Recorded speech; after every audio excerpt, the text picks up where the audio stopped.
And it brings into the conversation now what you're doing, postnatal recovery. And there's like branched off into conversations here around, like the fed is best movement and choosing to breastfeed as opposed to formula. Like nature knows, nature provides, like that product that your body creates is the nutritional superfood powerhouse that will grow a healthy baby, and nothing Yeah. created in a lab can come close to it. But it also takes a lot from your body to do it. You have to put this stuff back in, you have to put the nutrition back in to create it. Like, have you been experiencing any pushback on your choice to breastfeed? Because I know that even that can get controversial when you put it out there. Have you run into people who get negative about it in public, or challenge you if you talk about the benefits of breastfeeding with the whole fed is best? I haven't been like, I haven't gotten pushback on actual breastfeeding. I have a couple of mom groups here who I guess I've met through my midwife who, so these other women are also doing like home births and things like that. Actually, my midwife is Lindsay Mealis. She's the one, she did Yeah. the Nurture documentary with Heart and Soil. So yeah, so she was also obviously like super on board with just taking liver and the raw milk during my pregnancy. And yeah, I mean, and the more I read about breastfeeding and breast milk, I mean, breast milk is like, it's just a magical Mm-hmm. liquid. It's amazing what it does, and it's the natural source and it's how we've survived off of, for centuries. It it's amazing what it can do. It like calibrates to the baby, knowing exactly what the baby needs, especially during seasonal times. Like when people are getting sick, it creates that immune Mm-hmm. support.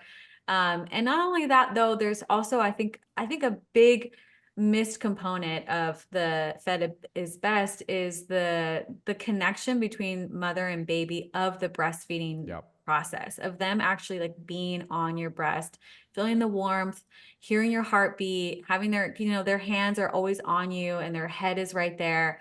And I think that's a beautiful process. And for me, when I started to read more about, because it's very demanding. It It's is. very, very, it's, around the clock, obviously, to every 2 hours, especially in the beginning when you're recovering, you have stitches down there, you're trying to sit on stitches and breastfeed and all, and then your nipples hurt really Mm-hmm. bad too, and everything just really hurts, and it's really hard, but I just kept, every time I would read about the benefits of it, it would just kind of keep me going of like, my baby needs this is what's going to help her feel connected, it's going to help her feel independent, right? We all want to create independent, secure babies, and the more, the more you're with them, the more secure they're going to feel and grow up to be more secure human beings. And so that's a big driver for me too, is to give her that comfort that she needs right now.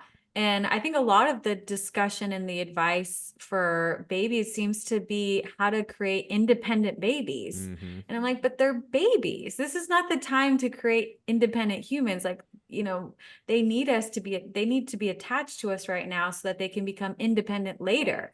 I feel like there's this rush of creating independent babies. I'm like, but they're a baby, and so there's just all that comforting that they love and they need, during this time, which it is hard. I would love to just go out and work out for like an hour and a half somewhere, but I can't right now. Or I would love to just not have all this milk in me so I could just go for a run, but I can't. And that's okay. I think that this is just the season of life that I'm in right now. And I want to give that to her. So thankfully I haven't gotten pushback, but I do feel kind of, even right now, like I do feel a little afraid of like even just speaking positively about breastfeeding, Mm-hmm. because I think then people might feel, well, what about the women who can't breastfeed Mm-hmm. or don't have the supply? And I always wonder, well, why can't they? Like, why aren't we taking a step further of, well, let's look at the nutrition. Like, why can't they? Like, what happened to lead them up to the point where they're not getting a milk supply? Like, I feel like no one is addressing that. And it's just straight to, oh, well, she can't. And so, let's immediately get onto formula, which of course we need to, feed the baby, but then why is she not?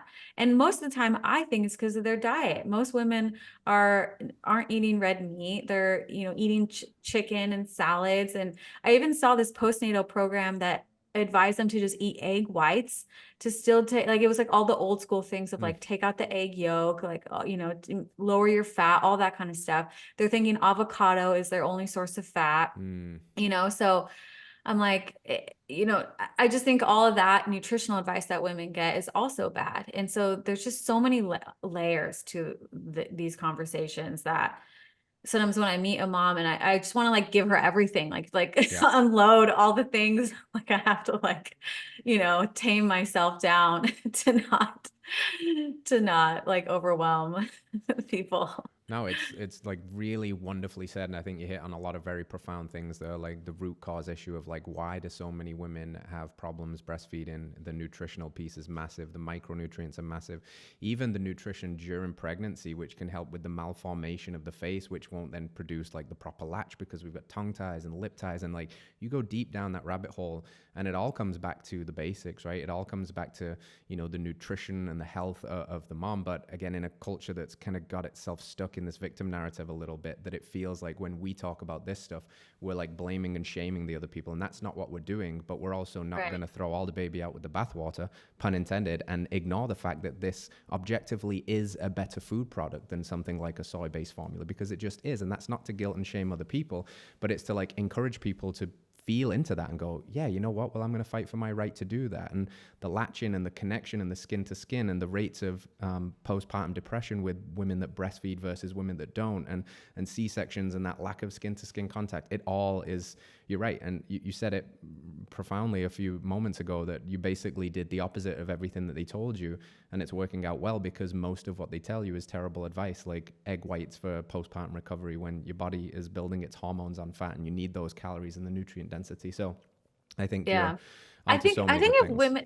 I think if women actually really, really understood the ingredients of formula, I don't think anyone would want to touch it. Like if people actually really understood how inflammatory it is, how it's like all the vegetable oils, I think if you actually knew that, you wouldn't want to be around it at all. And I think if we knew more about how, because people are like, oh, I eat really healthy. And I'm like, well, do you eat at a restaurant ever? And they're like, well, yeah, we go eat out, but I get this, I get salads, I get that. I'm like, well, I'm sure the salad dressing has, you know, vegetable oils. I'm sure that the fries that you had vegetable oils. I'm sure that even you have, oh, I get fish, I get ahi poke, you know, I'm like, well, you know, that ahi poke has a sauce that's like all with vegetable oils. And like, you know, so I think if people really truly understood everything that they're eating has these vegetable oils, and it's the same thing that's causing the inflammation and everything, I just don't think people are actually like fully educated on it. But I think if they did know, it's true, I think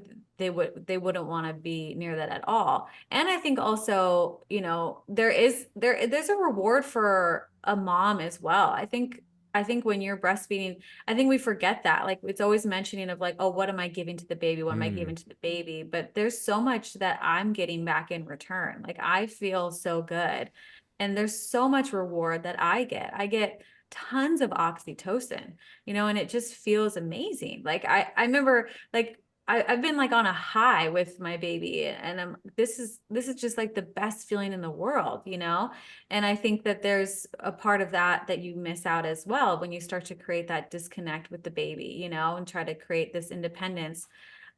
Because like this morning she was doing like, she started like copying Josh doing this little like tummy time thing and pushing up. And I mean, we were just laughing and smiling so much. And I was thinking back to before I had a baby. I mean, how often would Josh and I be like, you know, laughing all morning? Like we wouldn't, you know, we were just like straight to work and all of that. We'd be fine. But it's just such a different gift that babies bring to us, you know? And I think it's like an exchange of like what we're giving to them and what they give to us. Like there's so much reward that we get from babies as well.